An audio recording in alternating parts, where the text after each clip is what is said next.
Salut les amis, bienvenue dans ce vlog du mardi. Aujourd'hui, on va parler de la Model 3 et en particulier de son mode de livraison. En effet, j'ai eu la chance d'accompagner Franck récupérer sa Model 3 à Dardy vendredi dernier, voiture dont on parlera de nouveau sur la chaîne très prochainement. Cela me donne l'occasion d'évoquer le système de livraison Tesla et en quoi il diffère tant des autres constructeurs.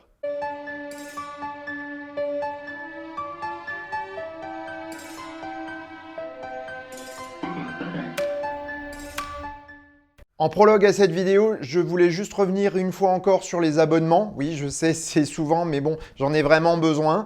Donc, on sait que 2/3 des gens qui viennent voir les vidéos ne sont pas abonnés.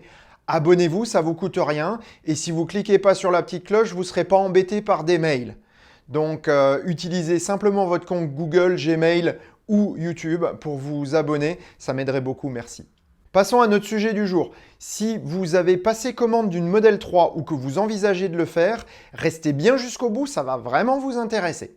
Et pour ceux qui ont déjà leur voiture, je vous invite à mettre en commentaire votre expérience, votre ressenti, parce qu'effectivement, chaque ressenti et chaque expérience sera différent. Le processus que je vais vous détailler maintenant est un processus idéal. Donc, il est bien évident que chaque personne va avoir une expérience différente et en fonction de la disponibilité, du temps, du nombre de voitures à livrer, eh bien les choses évolueront. En plus, on sait que chez Tesla, les choses ne sont que rarement figées et elles évoluent régulièrement de semaine en semaine. Lorsque Tesla a commencé à vendre des voitures en France, il n'avait pas de service center. Il n'avait que quelques commerciaux ainsi que quelques rangers pour effectuer la prévente. Donc on allait chez le client. On a bien entendu chouchouter ses premiers clients parce qu'ils étaient peu nombreux. De plus, ils devaient devenir les ambassadeurs de la marque. Donc, il était bien évident qu'on allait leur offrir un service personnalisé, avec livraison à domicile, avec un entretien à domicile également. Mais tout cela va changer avec l'arrivée du Model 3, puisque le Model 3 est un modèle vendu en masse. Lorsque le Model 3 est arrivé, clairement, les services commerciaux ainsi que les services techniques n'étaient absolument pas préparés à ce qui leur arrivait. Sous-dimensionné, le réseau Tesla aurait pu prendre de l'ampleur grâce à des concessionnaires. Mais c'était aller à l'encontre des intérêts même de la marque. Puisqu'en effet, un réseau de concessionnaires empêchait Tesla de contrôler la marge, de contrôler les prix de vente, de contrôler la distribution des véhicules et également les empêchait de générer suffisamment d'argent pour continuer à développer leur écosystème. En clair, si Tesla avait fait appel à des concessionnaires, on peut être sûr et certain que la marque n'existerait plus aujourd'hui. Fort de ces constatations, Elon Musk a bien dû trouver une solution pour livrer autant de voitures dans un délai aussi court. Et donc, il est revenu à l'essentiel. Elon Musk disait d'ailleurs qu'une livraison de Model 3, dans l'idéal, devait durer moins de 5 minutes. J'avoue qu'en tant que commercial, à l'époque, cela m'avait un peu choqué, mais finalement, aujourd'hui, ça tombe sous le sens. Voyons maintenant comment tout ceci se passe en partant du premier clic de commande.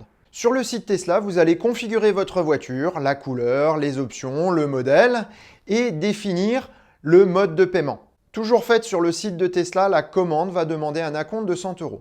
Attention toutefois de ne pas valider votre commande et de ne pas payer l'acompte avant d'avoir renseigné votre parrain. Pourquoi ? Parce que si vous ne l'avez pas fait, on ne pourra pas le remettre. Une fois la commande réalisée, il va falloir bosser un peu. Parce que soit vous financez votre voiture par vous-même, par votre banque, ou par un système de LOA ou LLD que vous choisissez vous-même. Vous pouvez également financer votre voiture par le système de financement Tesla.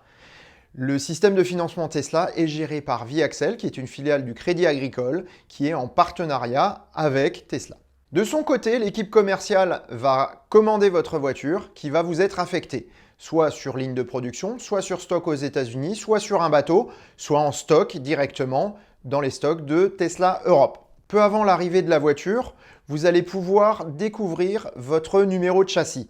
Généralement, il est caché dans le code source de la page de votre compte Tesla et certains sites ou logiciels vous permettent d'y accéder pour le trouver. Les services commerciaux de Tesla vont vous contacter à ce moment afin de pouvoir faire l'immatriculation. Vous allez devoir remplir les documents nécessaires ainsi que donner tous les justificatifs. Tout ceci passe toujours par le compte Tesla. Petite chose pour les gens qui ne sont pas très au fait de l'informatique, sachez que les commerciaux Tesla peuvent le faire à votre place. Ils peuvent vous donner un coup de main, donc n'hésitez pas à les solliciter pour cela. En revanche, si vous êtes totalement indépendant, ben vous pouvez y aller franco et le faire vous-même. D'ailleurs, si vous avez un parrain, c'est aussi son rôle de vous aider à ce niveau-là. Je reparlerai du parrainage en fin de vidéo, restez bien jusqu'à la fin.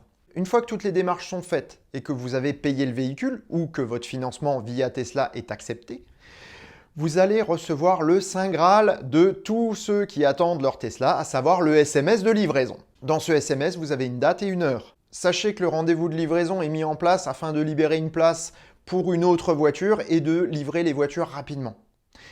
Si vous ne pouvez pas, vous pouvez le décaler, mais ne le décalez pas trop longtemps parce que ça va leur poser des problèmes insolubles en termes de place pour stocker les voitures. Peu avant la livraison, vous allez recevoir par mail le certificat provisoire d'immatriculation qui va comporter toutes les caractéristiques de la voiture ainsi que son immatriculation définitive. Cela vous permettra d'assurer la voiture. Dans les 24-48 heures qui suivent, vous recevez votre carte grise par courrier suivi. Attention, si vous devez partir plus d'une semaine et que vous ne comptez pas repasser par la maison, pensez bien à prévenir votre bureau de poste parce que sinon votre carte grise, elle repart au centre de traitement. Et vous allez devoir les redemander, enfin c'est un foutoir innommable. Donc encore une fois, pensez à être là ou à donner procuration à quelqu'un pour qu'il puisse aller chercher votre carte grise pour votre compte. J'ai un conseil à vous donner avant d'aller à votre rendez-vous de livraison. Ce qui est très important, c'est de bien visionner les tutoriels qui sont sur la chaîne YouTube de Tesla. Pourquoi ? Parce que ça va vous permettre de ne pas être perdu. Parce que le jour de la livraison, il n'y aura pas de mise en main. En arrivant dans votre centre de livraison, on va vous accueillir, on va vous remettre les cartes qui vous permettent d'accéder à votre voiture, vous faire signer le document de livraison, et c'est tout. Vous pouvez partir avec votre auto. Alors sachez que vous pouvez partir avec votre auto, certes, mais vous pouvez également tranquillement la configurer. Regardez, vous aurez des gens de chez Tesla qui seront là pour vous aider. En même temps, si vous avez un parrain, encore une fois, en général, c'est lui qui va vous donner les petites clés, qui va vous apprendre les petits trucs pour être bien à l'aise tout de suite avec votre voiture. Toutefois, avant de prendre en main votre voiture, je vous invite à faire une chose, c'est à l'inspecter. Regardez-la bien, voyez s'il y a des défauts et s'il y a des défauts d'aspect, des défauts de qualité, n'hésitez surtout pas à le dire à la personne de chez Tesla qui est là parce qu'il faudra qu'il le note pour que vous puissiez les faire rectifier. Sachez une chose, c'est que si vous partez avec votre voiture sans rien avoir dit et que vous le dites plus tard, une rayure ou un défaut d'alignement ne sera pas forcément pris en compte parce que ça aurait pu arriver après. Donc soyez prudent, regardez bien votre voiture, l'inspectez pas à la loupe, ça ne sert à rien, mais vraiment inspectez-la, regardez-la quand même attentivement pour être sûr qu'il n'y a pas de manque, il n'y a pas de problème et pour être le plus couvert possible si vous aviez besoin de faire des réparations ou des corrections. On peut trouver que ce processus est expéditif, mais il est finalement tout à fait normal étant donné les impératifs de la marque. Je vais revenir sur le parrainage pour la bonne et simple raison que le parrain est un élément clé de ce processus à la fois de commande, de livraison. Le système de parrainage a été mis en place pour augmenter le nombre de personnes capables de vous aider dans l'usage de votre voiture et dans les explications, sans pour autant embaucher autant de personnes. Cela ne veut pas dire pour autant que votre parrain n'a rien à y gagner. En effet, un parrainage débloquera 1500 km de supercharge pour le parrain et pour son filleul. Il va également octroyer à chacun un ticket de loterie, qui va permettre de gagner une fois par mois un modèle Y et une fois par trimestre un Roadster. Et là, je viens sur mon propre parrainage. Parce que vous l'avez remarqué, je mets rarement en avant le parrainage du choucroute garage, mon parrainage. Parce que j'y ai moins d'intérêt que les autres, vu que j'ai des supercharges gratuites à vie. Autant laisser les 1500 km à quelqu'un qui peut les utiliser. Moi, tout ce que j'aurai, c'est 2 tickets de loterie au lieu d'un, ce qui ne m'apporte pas grand-chose finalement. Donc, contrairement à d'autres youtubeurs, je ne vais pas aller à la chasse au parrainage. En revanche, si vous avez des gens autour de vous qui peuvent bénéficier du parrainage parce qu'ils ont une Model 3 ou une voiture où ils sont les superchargeurs gratuits à vie, allez-y, faites-le. En cas de besoin, j'ai toujours sous la main quelques codes de parrainage de gens qui aident bien le choucroute garage et qui ont des Model 3. Je tiens à préciser une chose, c'est que si le système peut paraître expéditif, il permet de générer de grosses économies pour Tesla. Et c'est très important parce qu'ils peuvent continuer à réinvestir dans l'écosystème, dans les superchargeurs et dans beaucoup d'autres avancées, ce qu'ils ne pourraient pas faire s'ils devaient donner une commission à un concessionnaire, par exemple. Donc vous voilà prévenu, vous savez maintenant que si vous commandez une Tesla, vous allez avoir une livraison qui est beaucoup plus simple que celle d'une autre voiture et vous ne vous attendrez pas à ce qu'on vous déroule un tapis rouge. Merci d'avoir suivi ce vlog jusqu'au bout et s'il vous a plu, n'hésitez pas à mettre un pouce bleu, ça fait toujours plaisir. Sur ces bonnes paroles, je vous souhaite bonne route et vous dis à bientôt pour le prochain épisode du Choucroute Garage. Salut! Non, attendez, partez pas tout de suite. Encore une chose. Vendredi dernier, j'ai dévoilé un épisode qui était hors voiture électrique. Visiblement, il ne marche pas très bien, donc je vais arrêter pour l'instant. Je reprendrai cette thématique plus tard et peut-être plus l'intégrer dans la voiture électrique. Ça, c'est la première chose. Deuxième chose, je pense que le coronavirus n'y est pas pour rien. Et vu que c'est une problématique qui intéresse beaucoup de monde, on en reparlera vendredi prochain. Je vais faire un peu comme tout le monde, je vais faire du putaclic, mais vous verrez que ce sera très intéressant parce qu'on va parler technique.